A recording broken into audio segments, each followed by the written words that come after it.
Hi guys, I'm Jez Graham, and you may recall a couple of months ago I posted a video of an early prototype of a locomotion solution for virtual reality. It was a simulation rather than a one-to-one replication, and it relied upon a few key characteristics that it was hoping to achieve as a project. It needed to be small, practical, affordable, and something that would appeal to the average user and wouldn't require them to clear out an entire room in the house. I showed you then this, which was the PUC prototype, which is a compound motion controller, which you took and you dropped into your pocket. And then it utilized the natural pivot point around your hips to drive input, translational and rotational movement into the virtual world and thereby simulate infinite locomotion without you ever moving.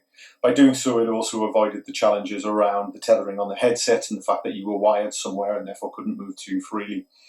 Now, there were a couple of questions that came up that I have addressed within the comments, but I think it's probably worth covering in these videos. First one was a question around nausea from the simulation. What's the nausea factor like? And the answer is it's really good. I'm not going to say it's perfect. There are circumstances where the software lets you down in terms of implementation and you'll feel it. If your computer drops frames as it would with any other virtual experience, you do get that little bit of drag that your brain feels as it tries to adapt to that. But again, they're not specific to the device, that's around the software itself. In terms of the device, as long as you keep the translational speed within the bounds of something that's achievable for the average human being, that's fine. Top-end human beings can do 10 meters a second with 100-meter sprinters covering that 100 meters in fractionally under or fractionally over that 10-second mark. But that's not what the average human can do. So whereas your brain will accept that, there's still that little bit of something there. So if you pull that down to a more practical level, 6, 7, 8 meters per second, I found it to be very comfortable and very natural, and it works well. Also because you are physically shifting your center of gravity in order to provide the input to the device, you are actually generating sensation in your inner ear. It's not massive, it's very muted, but your brain is picking up on that, and it is making the association between the visuals and the input and reconciling the two, and therefore giving itself comfort that you're not out of control or on some wild ride. So I found that the sickness levels non-existent unless you get the odd glitch in the software. But again, that's down to PC performance. The other question was around the separation of head movement and lower body movement. Now, I think if you watching the videos picked up on the fact that that is absolutely possible and highlighted that maybe I could have emphasized that a bit more in the video. Appreciate the feedback.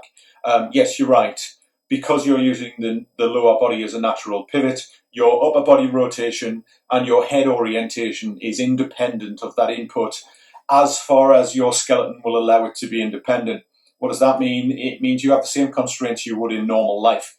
If you don't believe me, try running up the street while looking right over your shoulder. You'll find you naturally rotate and stumble. It's the same with this.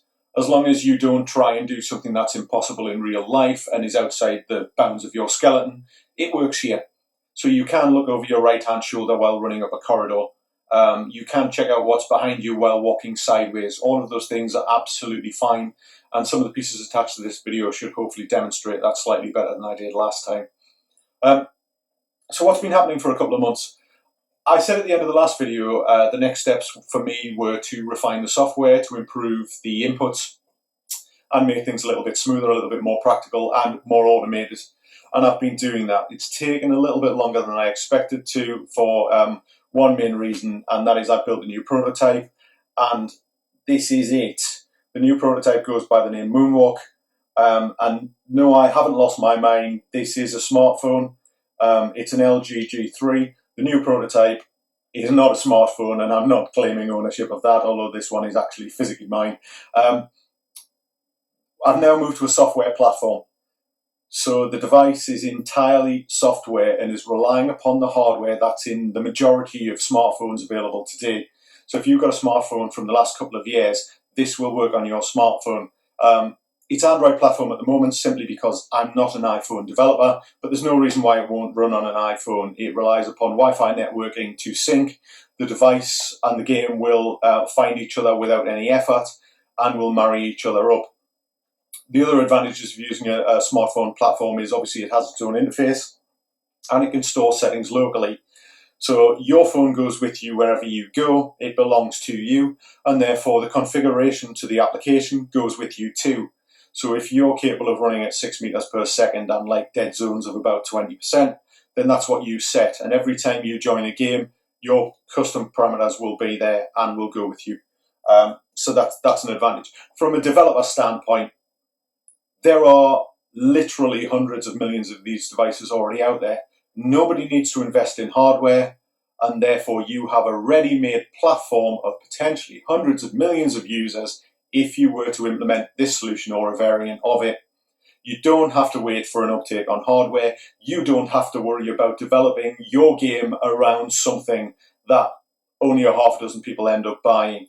My intention with the application, once it gets to a mature stage, is to distribute it free of charge.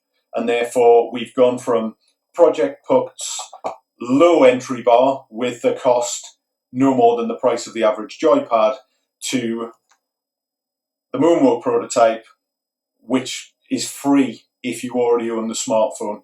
So as a developer, ready-made users for you, which is great. We're next still refining the software, a lot of work to do, but I'm getting to the point now where I need feedback from people using this and developers in particular as to how it implements within their game, how it works. Now, if you're a developer and you're using the Unity platform at this point in time, we're kind of a few weeks away from having something that I can distribute to you to test. Now, that would be in the form of a Unity package that comes with a ready-made first-person controller that integrates the moonwalk functionality, and also comes with integrated leap motion and Oculus ready to go. So I'm very interested in hearing from you. I will put an email link into this post and into the description with the video. But if you just want to drop me an email at developer@slicedpear.com or go to slicedpear.com and I'll put an online form on there for you to fill in.